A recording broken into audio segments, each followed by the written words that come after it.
2 மாவட்டங்களில் கனமழைக்கு வாய்ப்பு இருப்பதாக தெரிவிக்கப்பட்டுள்ளது. திருநெல்வேலி, கன்னியாகுமரி மாவட்டங்களில் ஒரு சில இடங்களில் மட்டும் அடுத்த 24 மணி நேரத்திற்கு கனமழை பெய்ய வாய்ப்பு இருப்பதாக வானிலை ஆய்வு மையம் தெரிவித்துள்ளது.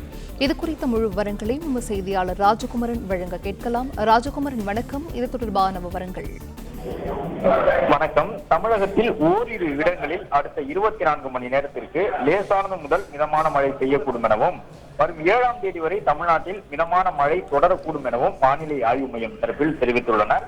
அது மட்டுமல்லாமல் அடுத்த 24 மணி நேரத்திற்கு தென் மாவட்டங்களான திருநெல்வேலி மற்றும் கன்னியாகுமரி மாவட்டங்களில் ஓரிரு இடங்களில் கனமழை பெய்ய வாய்ப்புள்ளதாகவும் வானிலை ஆய்வு மையம் சார்பில் சொல்லியிருக்கின்றார்கள். தமிழகத்தில் ஓரிரு இடங்களில் அடுத்த 24 மணி நேரத்திற்கு லேசானது முதல் மிதமான மழை பெய்யக்கூடும் எனவும் தற்பொழுது வானிலை ஆய்வு மையம் தரப்பில் சொல்லியிருக்கின்றார்கள். நேற்றைய தினம் தென்கிழக்கு அரபிக்கடல் மற்றும் அதனை ஒட்டிய பகுதிகளில் நிலவிய காற்றழுத்த தாழ்வு பகுதி இன்று வடமேற்கு திசையில் நகர்ந்து அதே பகுதிகளில் நிலவுவதாகவும், இது அடுத்த 24 மணி நேரத்தில் வடக்கு திசையில் நகர்ந்து ஆழ்ந்த காற்றழுத்த தாழ்வு பகுதியாக தென்கிழக்கு அரபிக்கடல் பகுதிகளில் நிலவக்கூடும் என்றும் தெரிவிக்கப்பட்டுள்ளது. இன்றைய நாளில் தமிழகத்தில் ஓரிரு இடங்களிலும் புதுச்சேரி, காரைக்கால் பகுதிகளிலும் லேசானது முதல் மிதமான மழை பெய்யக்கூடும் எனவும், நெல்லை மாவட்டத்தின் மலைப்பகுதியில் மற்றும் கன்னியாகுமரி மாவட்டத்தின் ஓரிரு இடங்களில் கனமழை பெய்ய வாய்ப்புள்ளது என்றும் தெரிவிக்கப்பட்டுள்ளது.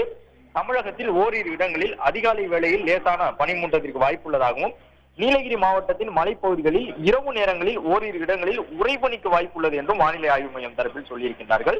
நாளைய தினம் தமிழகத்தின் ஓரிரு இடங்களிலும் புதுச்சேரி, காரைக்கால் பகுதிகளிலும் லேசானது முதல் மிதமான மழை பெய்யக்கூடும் எனவும், 3ஆம் தேதி முதல் 5ஆம் தேதி வரை தமிழகத்தில் ஓரிரு இடங்களிலும் புதுச்சேரி, காரைக்கால் பகுதியிலும் லேசானது முதல் மிதமான மழை பெய்யக்கூடும் என்றும் தெரிவிக்கப்பட்டுள்ளது. வரும் 7ஆம் தேதி தமிழகத்தின் ஒரு சில இடங்களிலும் புதுச்சேரி, காரைக்கால் பகுதிகளிலும் லேசானது முதல் மிதமான மழை பெய்யக்கூடும் எனவும் தெரிவிக்கப்பட்டுள்ளது. சென்னை மற்றும் புறநகர் பகுதியை பொறுத்தவரை அடுத்த 24 மணி நேரத்திற்கு வானம் ஓரளவு மேகமூட்டத்துடன் காணப்படும். அதிகாலை வேளையில் சென்னையில் லேசான பனிமூட்டத்திற்கு வாய்ப்புள்ளது என்றும் தெரிவிக்கப்பட்டுள்ளது.